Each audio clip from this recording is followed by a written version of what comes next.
You're listening to the Archaeology Podcast Network. You're listening to the Great Plains Archaeology Podcast. Join me as we uncover the rich histories of North America's Great Plains, exploring the latest archaeological discoveries and past cultures that shape this storied region. Welcome to the podcast.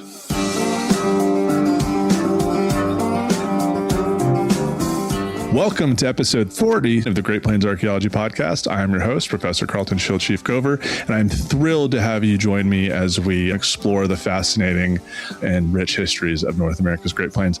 Incredibly excited to have Dr. Christopher Nicholson here on the podcast. Chris, are you the director of tDAR? What is your official title at Arizona State University?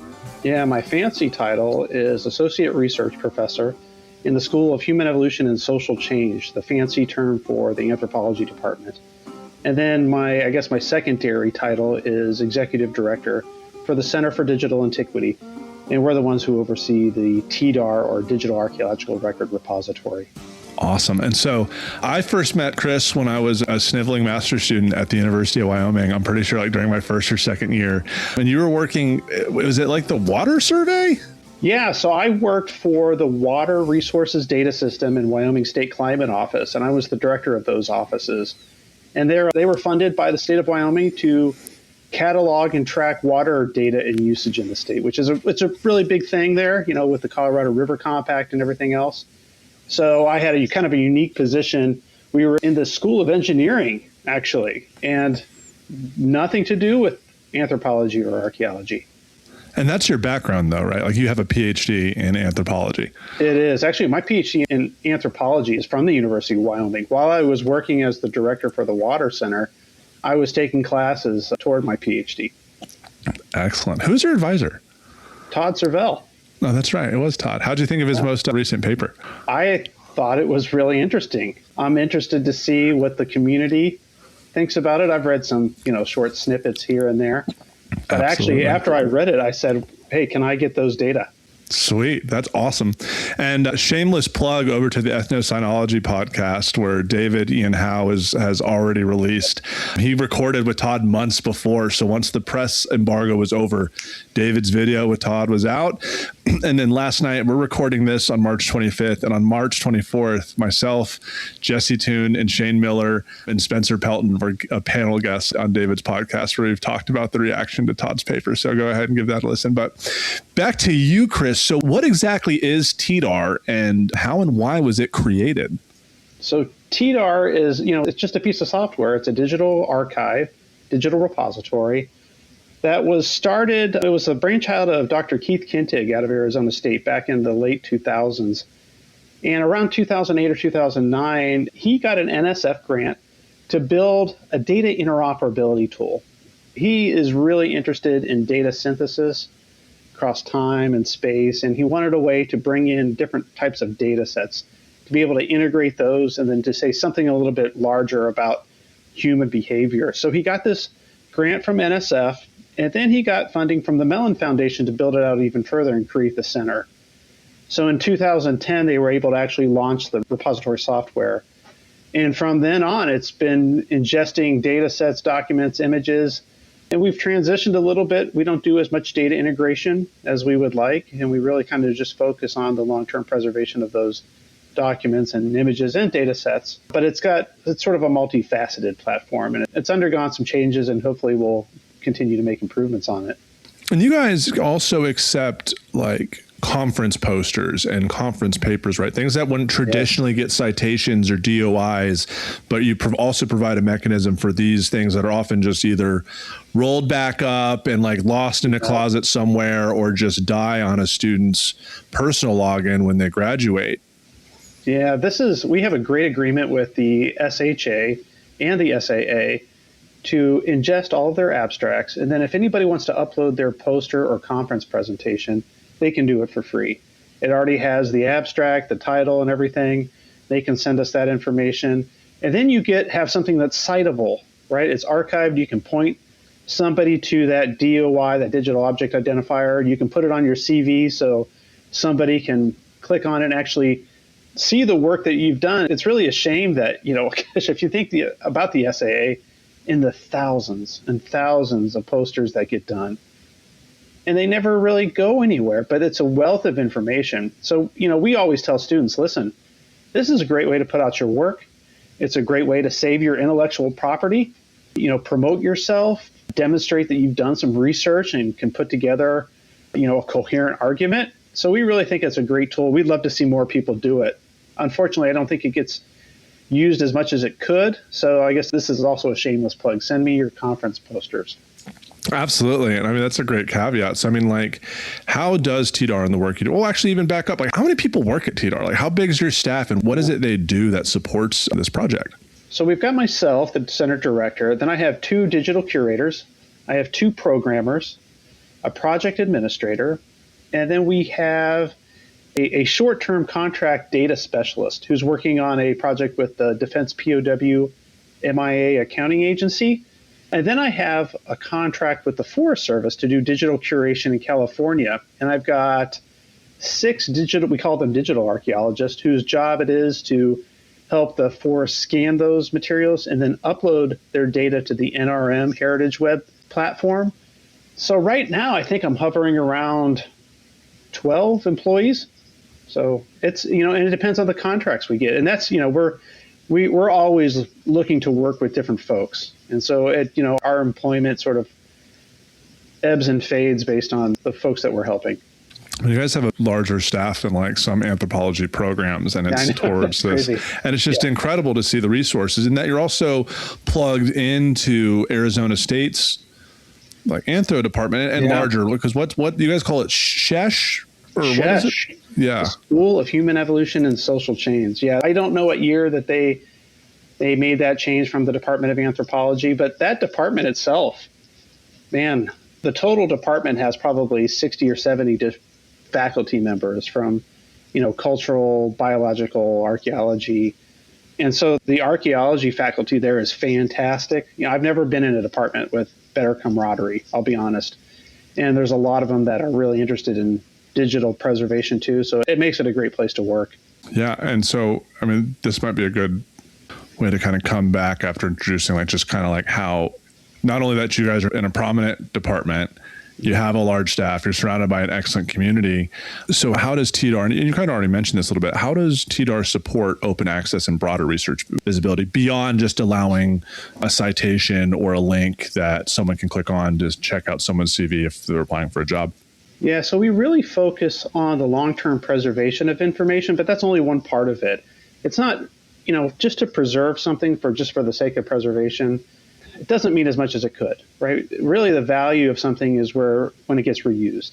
So we really want to support the discovery, access, and reuse of information with the caveat that it's not always open access. There's sort of the open access conundrum, especially for information that's culturally sensitive, geographically sensitive. So when we think about open access, we actually think of it within this idea of the FAIR and CARE principles, making things findable, accessible, interoperable, and reusable, but couching that in this ethical framework around the CARE principles, which were put out by Stephanie Carroll Russo's group out of University of Arizona around indigenous data sovereignty. That means, is there a collective benefit to that preservation?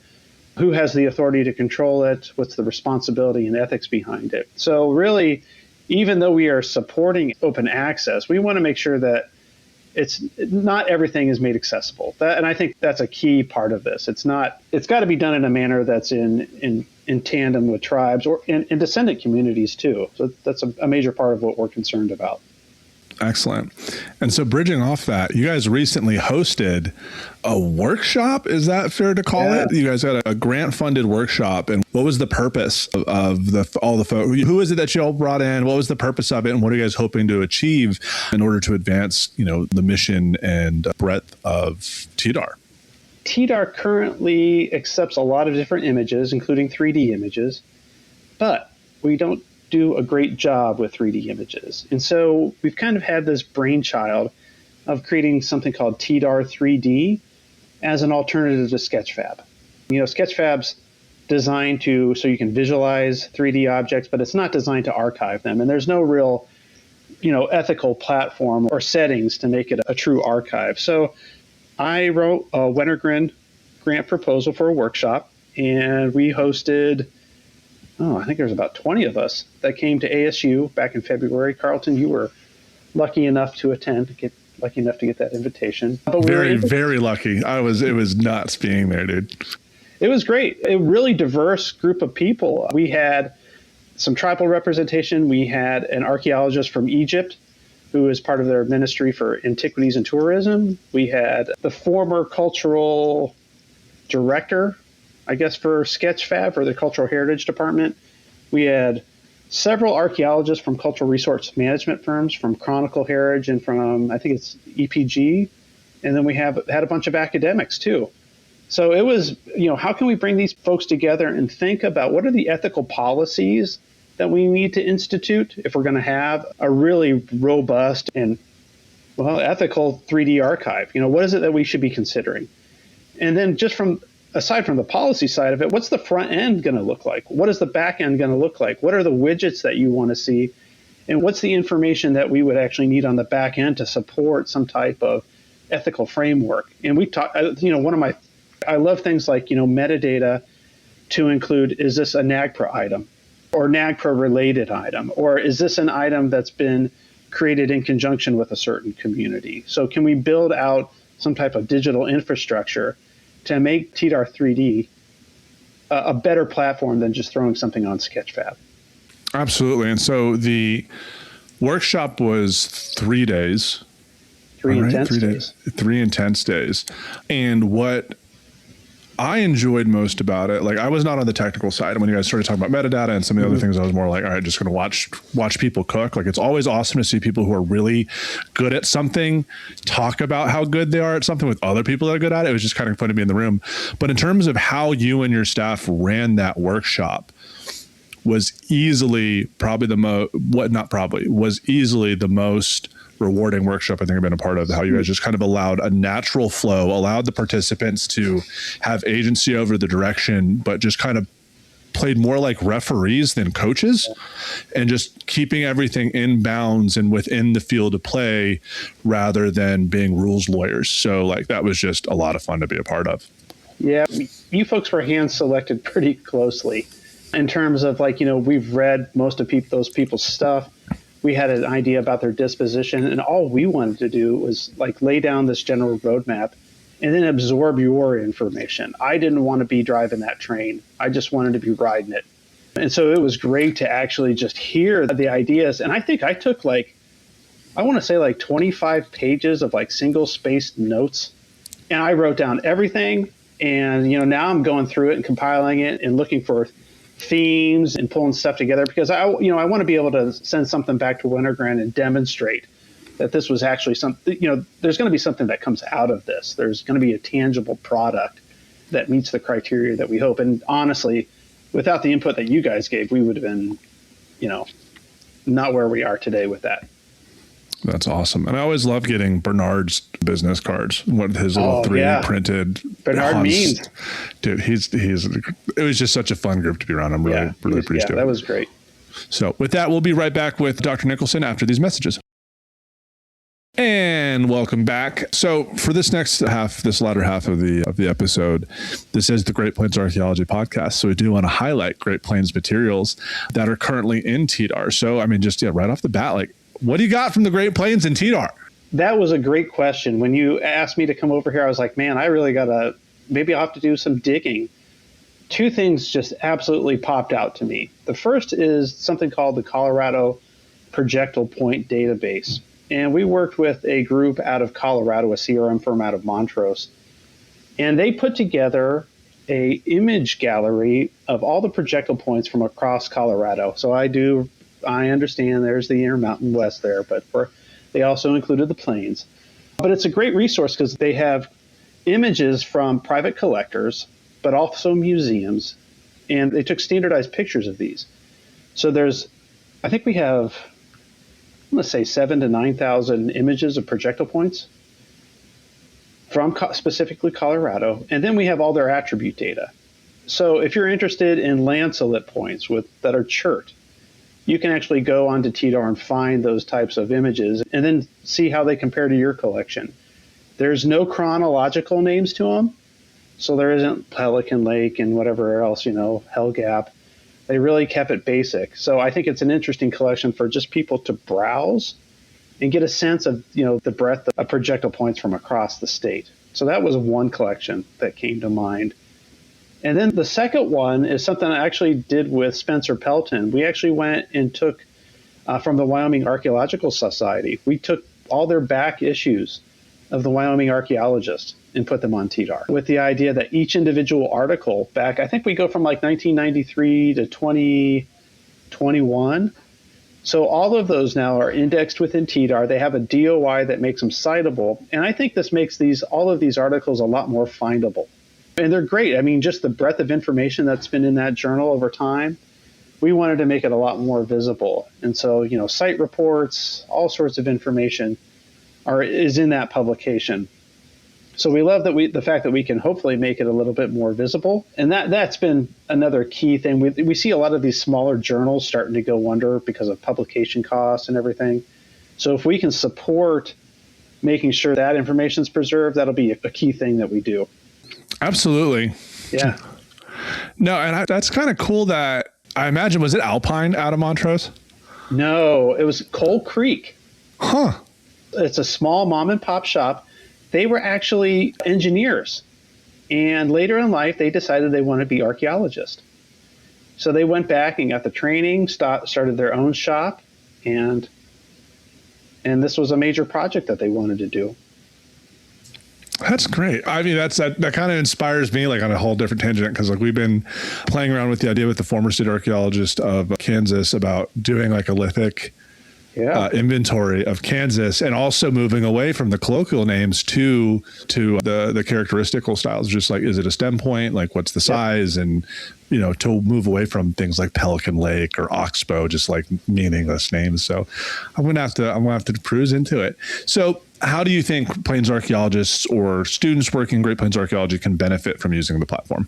There's just so much information and data on tDAR, and a lot of it stems. What are you curious about? What gets you jazzed about archaeology? And the thing about tDAR is you can explore it. You can say, okay, I want South Dakota, I want ceramics, I want data sets or documents, and then try to find it. And then, based on your own research interest, can you start to pull in these data sets from other places, from other researchers that maybe you never knew existed?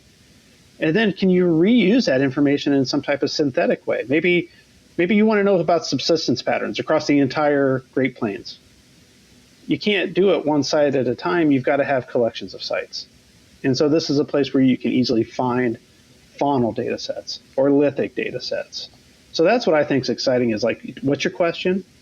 What gets you excited? And go look for it. This is, a catalog to find something to support your research.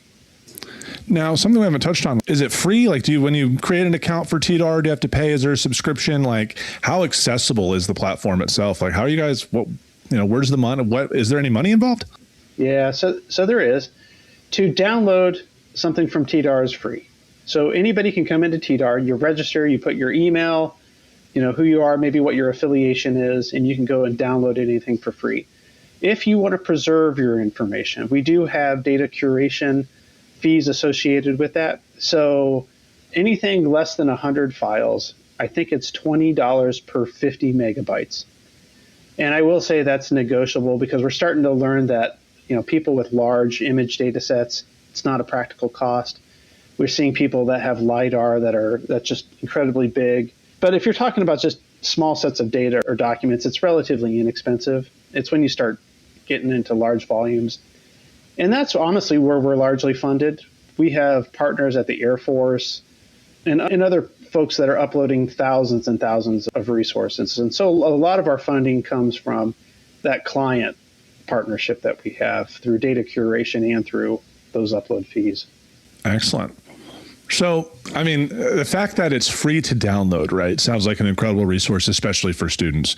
Like, as being, I guess, somewhat fresh out of being a grad student, having to search at the time, like either CU libraries, and that's completely dependent. If I look for an article, it's completely dependent on which publishers my university has a relationship with. And so there's some journals I'm just absolutely locked out of. Like at KU, we don't have a subscription to Routledge.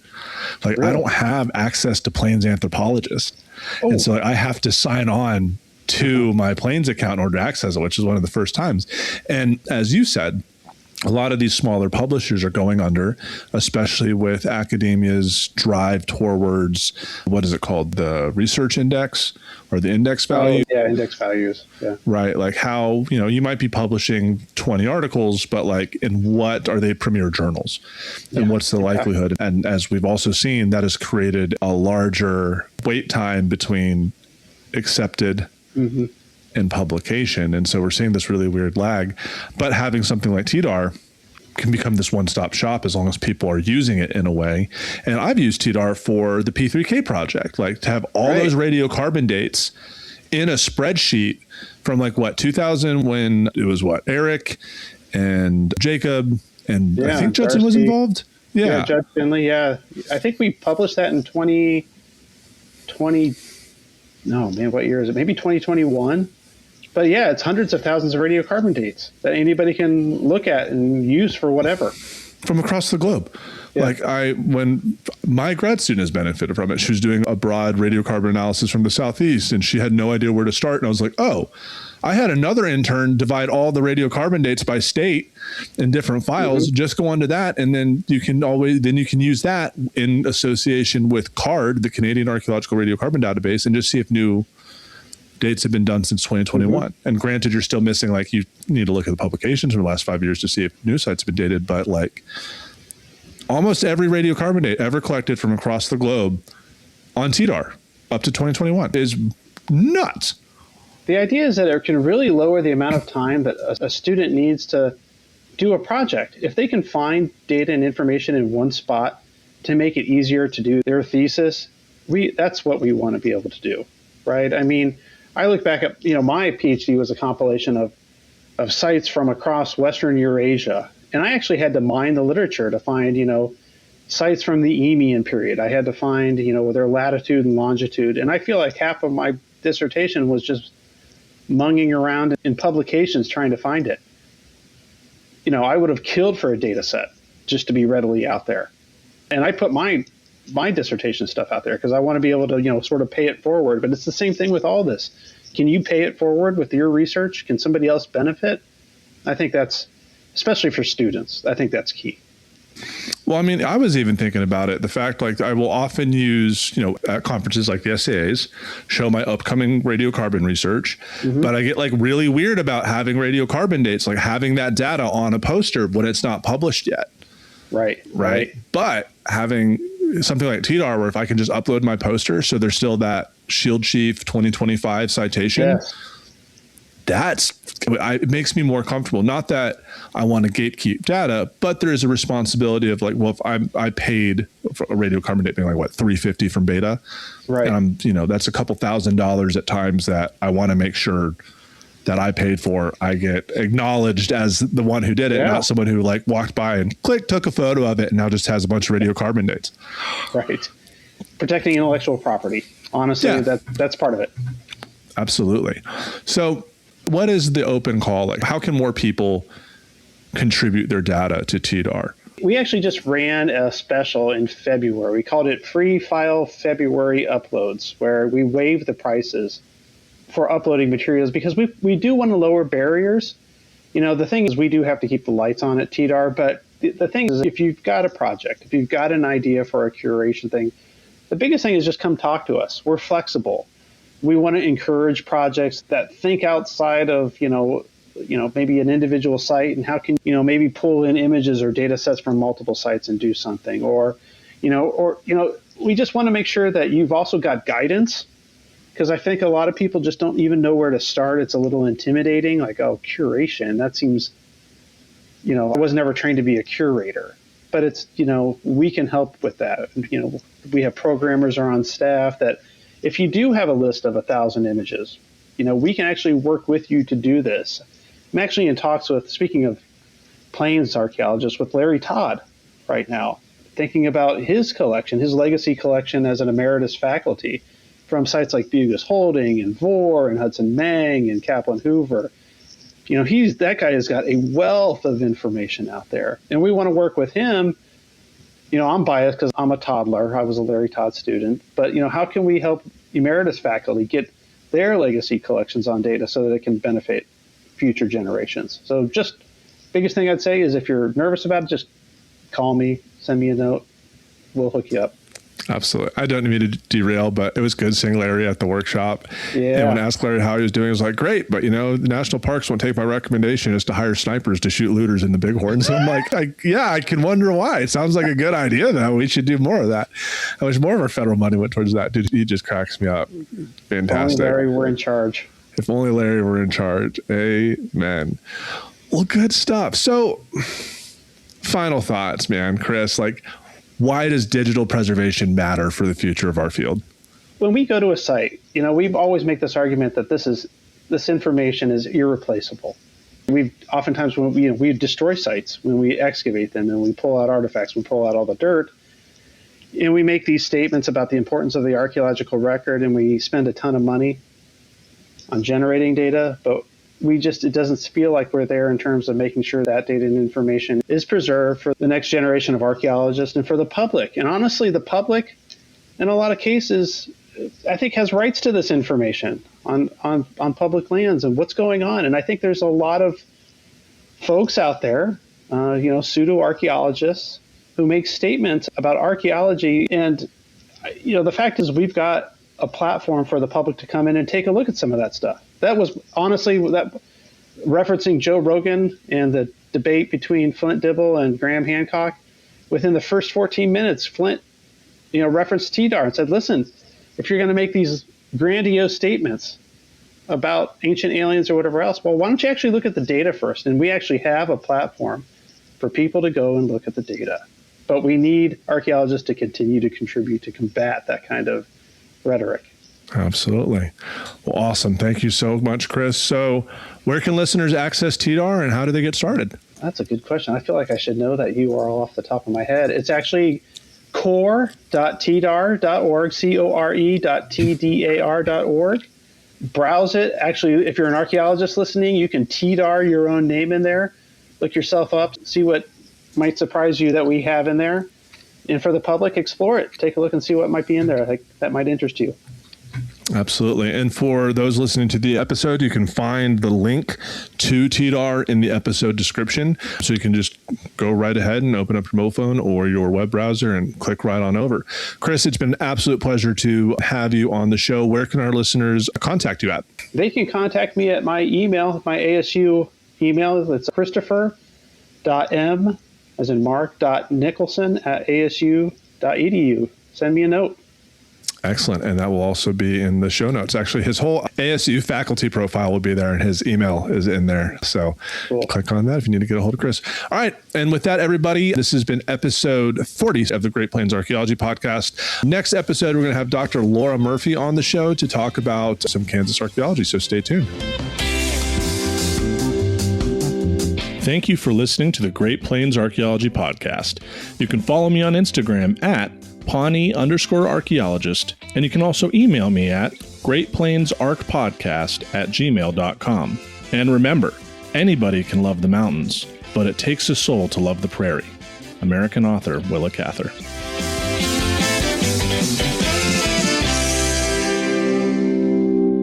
Thanks for listening to this podcast. The Archaeology Podcast Network's chief editor is Rachel Roden. Our executive producer is Ashley Airy. Our social media and newsletter coordinator is Matilda Siebrecht. The APN was founded by Chris Webster and Tristan Boyle on December 1st, 2014. We're supported by our amazing podcast hosts, many volunteers, and listeners like you. Check out membership at www.archpodnet.com/members. This has been a presentation of the Archaeology Podcast Network. Visit us on the web for show notes and other podcasts at www.archpodnet.com. Contact us at chris@archaeologypodcastnetwork.com.